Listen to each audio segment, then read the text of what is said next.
धर्ममूलम् वेदोऽखिलो धर्ममूलम्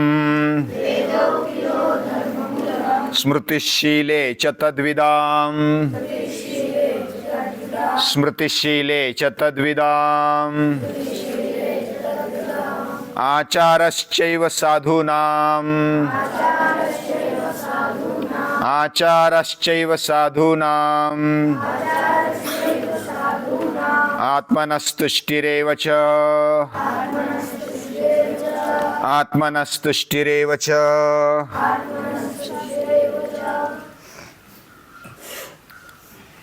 वेद अखिल धर्म का मूल है। वेद यानी शुद्ध विचार, वेद यानी सत्य विचार, वेद यानी ब्रह्म, वेद यानी ज्ञान, ज्ञान का भंडार। यही धर्म का मूल है, यानी कि जड़ है। शास्त्र में जो भी बताया गया, जो जानने वाले हैं और साधुओं का, सज्जनों का, महापुरुषों का आचार व्यवहार तथा खुद ही खुद में संतुष्ट रहना, आत्मनस्तुष्टि, यही धर्म है। यह अलग अलग तरीके से वेदों में, उपनिषदों में, हमारे शास्त्र ग्रंथों में बताया है। वेदों का निचोड़ उपनिषदों में आया है और उपनिषदों का निचोड़ श्रीमद् भगवद गीता में आया है। श्रीमद् भगवद गीता बहुत ही छोटे रूप में हमारे सामने है, केवल 700 श्लोक, 18 अध्याय, और इसमें सभी शास्त्रों का सारांश है। सर्वोपनिषदो गावो दुग्धा गोपाल नंदना पार्थो वत्सः सुधीर भोक्ता दुग्धम गीतामृतम महत्। ये महान ऐसा दुग्धामृत, गीतामृत है। सभी उपनिषद रूपी गायों को भगवान कृष्ण ने दोहा, दूध निकाला और अर्जुन रूपी वत्स को, अपने बछड़े को वो दे दिया। अर्जुन हमारा प्रतिनिधि है और ये उपनिषदों का सार है। हम अलग अलग उपनिषदों के बारे में अभ्यास कर रहे हैं। हमारे बुद्धि के लेवल पर, हमारी समझ के अनुसार हम उसका अध्ययन करते हैं।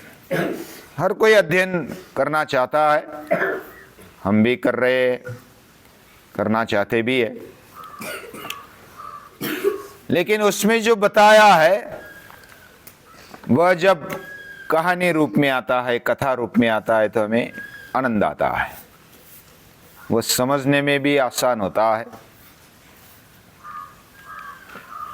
कठोपनिषद में वाजस्रवस नाम का पिता यज्ञ कर रहा है, दक्षिणादान यज्ञ, और उसमें सभी यज्ञ पूरा होने के साथ साथ वह कुछ ऐसी गायों को देते हैं जो अभी बची खुची है। तब नचिकेता आ जाता है और बोलता है कि जो प्रिय वस्तु है उसको देना होता है यज्ञ में, ऐसा मैंने पढ़ा है। तो मैं आपका प्रिय हूं, मुझे आप किसको दोगे? पिता को बोले, नचिकेता बोलते हैं। नचिकेता छोटा है, अभी अभी अभ्यास करके आया है, होशियार है,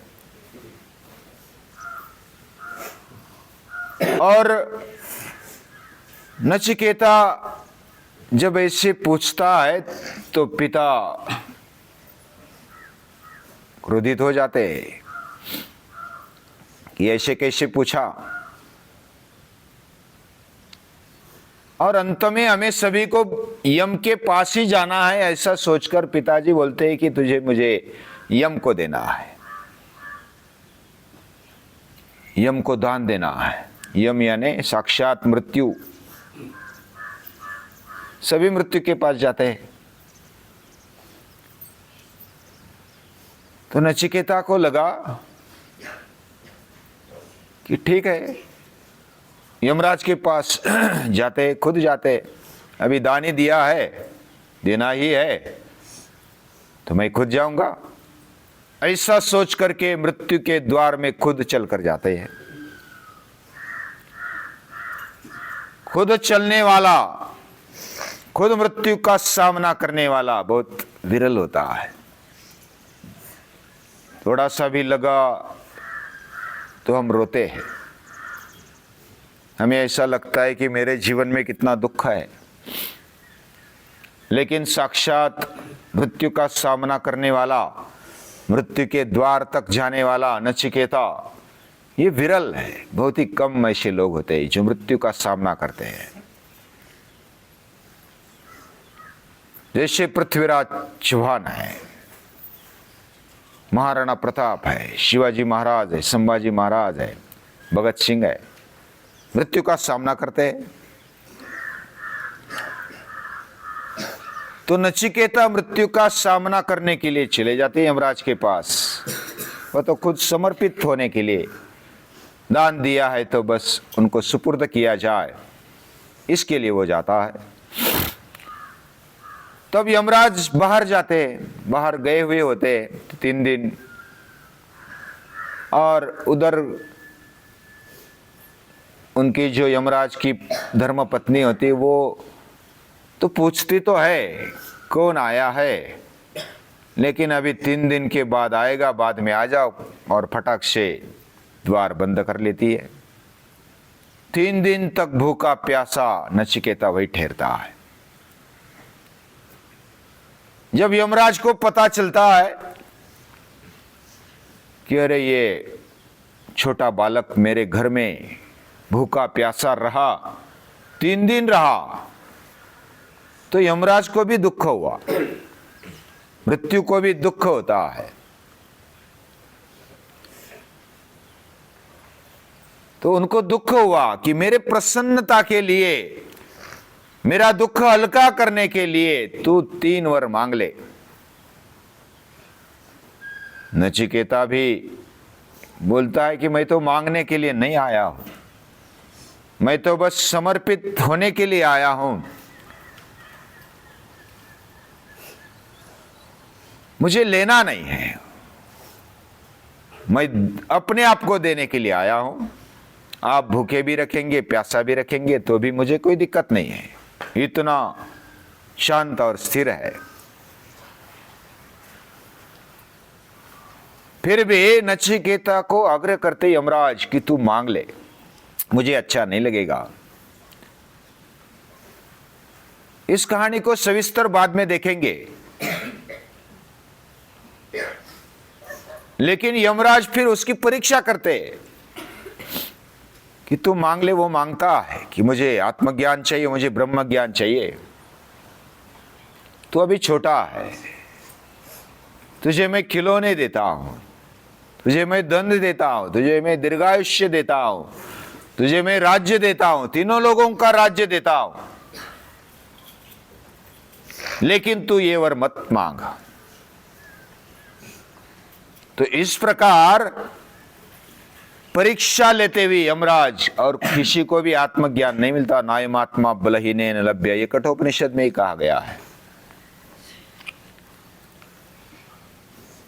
और नचिकेता दृढ़ रहता है, और उसकी दृढ़ता को, उसके बल को, आत्मबल को देखकर ये पात्र है, लायक है, ऐसा समझकर फिर उसको आत्मज्ञान दे देते हैं। ये कहानी है। दूसरी एक कहानी है, याज्ञवल्क्य संन्यास लेना चाहते हैं और उन्होंने शादी की है, वह संसारी है, फिर भी संन्यास लेना चाहते हैं, घर द्वार छोड़ना चाहते हैं, और जो पैसा है, संपत्ति है, घर बार है, उसको अपने पत्नियों को देकर अब बोलते हैं कि मैं अभी चलता हूं। बिल्कुल निष्प्रह होकर चलने वाले याज्ञवल्क्य और उनको पूछती है मैत्रेयी, उनकी पत्नी मैत्री क्या पूछती है, क्या ये धन को पाकर, ये संपत्ति को पाकर मुझे आत्मज्ञान मिलेगा?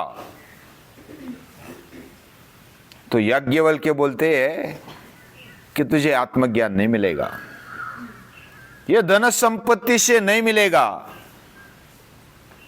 आत्मा वारे श्रोतव्या मंतव्या निदिध्यासितव्या। हे मैत्रेयी, तुझे आत्मज्ञान किससे मिलेगा? श्रवण से मिलेगा, मनन से मिलेगा, चिंतन से मिलेगा, निदिध्यासन से मिलेगा, ध्यान से मिलेगा, एकाग्रता से मिलेगा।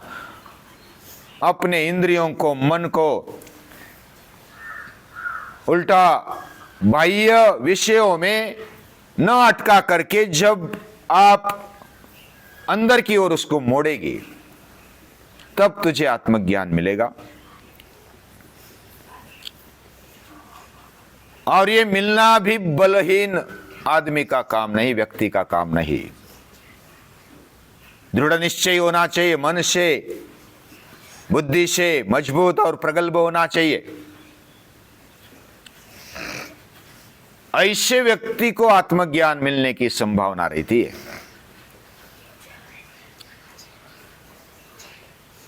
और ये कहानी है सत्यकाम जाबाल। सत्यकाम वह पढ़ाई के लिए आता है गुरु के पास, और गुरु उसको पूछते हैं, कहां से आया है, तेरी माता कौन है, पिता कौन है, तेरा कुल कौन सा है, गोत्र कौन सा है, ये बता। लेकिन उसकी जो माता है वह तो दासी है, वेश्या है, और उसका वो पुत्र है। उस दासी को पता नहीं कि ये पुत्र, उसका पिता कौन है। वह सत्यकाम पूछने के लिए जाता है अपने माता को कि मेरा पिता कौन है। माता सत्य बता देती है कि मुझे भी पता नहीं तेरा पिता कौन है। हाँ, कुछ पूछना है? हाँ, पुत्र क्या होता है ऐसा? गोत्र। हाँ, ये गोत्र क्या होता है? जैसे इधर कश्यपालय है, कश्यप ये ऋषि हो गए, और कश्यप ऋषियों से अलग अलग ऐसे और भी ऋषि है, उनसे हमारा जन्म हुआ है, उनके पुत्र, पुत्रों के पुत्र, और ऐसी पीढ़ी आगे चलती रही। हमारे मूल जो गोत्र यानी पूर्वज, यानी हमारी शुरुआत कहाँ से हुई, तो वो गोत्र उसको माना जाता है। ऋषि मुनि संत महापुरुष हमारे गोत्र है, पूर्वज है, और उनसे हम जन्मे, वो गोत्र है। यानी मूल, जैसे नदी कहां से आ गई, पर्वत से एक झरना निकला और फिर धीरे धीरे नदी हो गई बड़ी। नदी का जैसा मूल है पहाड़ों में, वैसा हमारा मूल कहाँ है? हमारे गोत्र में। यानी हमारे ऋषि मुनि संत जो पहले हो गए, उनके हम वंशज है, तो वो हमारा गोत्र हो गया। जिसको गोत्र पता नहीं कि हम कहां से आ गए, तो उसको कश्यप गोत्र बोला दिया जाता है कि तेरा कश्यप गोत्र है। कश्यप ने पूरी पृथ्वी को संभाला, उसको अच्छा बनाया और सभी को पिता का छत्र दे दिया। तो सत्यकाम को पूछते गुरु की तेरा गोत्र कौन है, तेरे पूर्वज कौन है, तेरा खानदान कौन है, तेरा कुटुंब कौन सा है, तेरे पिता कौन है। तो अपनी माता वो सत्यकाम को बताते, सच बताते कि मुझे भी पता नहीं कि तेरा पिता कौन है, तेरा गोत्र कौन सा है। तो ऐसा बता दे कि वो जाबाल, जाबाल यानी जाबाली, जबाली का पुत्र जाबाल, उसकी माता का ही नाम दे दिया। तो मैं तेरी माता हूं, बस, बाकी दूसरा कुछ पता नहीं है। वो सत्य बता देता है, और इसलिए उसको सत्य काम, सत्य की खोज में मुझे ज्ञान चाहिए, मुझे विद्या ग्रहण करनी है। और गुरु भी बड़े अंतःकरण से उसको स्वीकार कर लेते हैं। यानी सत्य की खोज में आया हुआ शिष्य वो ज्ञान पाने का अधिकारी, वो ब्राह्मण है। उसका गोत्र कौन सा है, कौन से कुल में जन्मा, कौन से जाति में जन्मा, फिर वो अधिकारी है क्या नहीं है, ये बात उपनिषद कथाओं में नहीं दिखाई देती। जो भी सत्य शोधने के लिए आगे बढ़ता है वो ब्राह्मण है, वह सत्य की राह पर चल रहा है, वह सच्चा शिष्य है। गुरु भी उदार मन से उसको स्वीकारते हैं। और ये प्रामाणिकता और ये उदारता दिखाई देती है गुरु शिष्यों में। वह आत्मज्ञान के लायक है। जो सचमुच इस तीव्रता से आता है वो लायक बनता है। ऐसी अलग अलग कहानियां उपनिषदों में हैं। उपनिषदों में धर्म बताना है, अध्यात्म बताना है, आत्मज्ञान के बारे में बताना है, आत्मा क्या है, ब्रह्म क्या है, ये सृष्टि क्या है। ऐसे अलग अलग तरीके से कहानियों के माध्यम से उपनिषदों में बताया गया। अभी तो ये शॉर्टकट में मैंने कहानी कही, लेकिन आगे से एक एक उपनिषद को लेंगे और कहानी के द्वारा उसमें क्या बताया गया, क्या बोध हमारे जीवन में हम ले सकते हैं, हमारे जीवन को कैसे बेहतर बना सकते हैं, हम अपने आप को कैसे समझ सकते हैं, जीवन को, इस सृष्टि को और सृष्टिकर्ता को, ये बात उपनिषदों में बताई। ऐसे उपनिषदों को, उपनिषद दादी माँ को, गीता माता को नमस्कार है।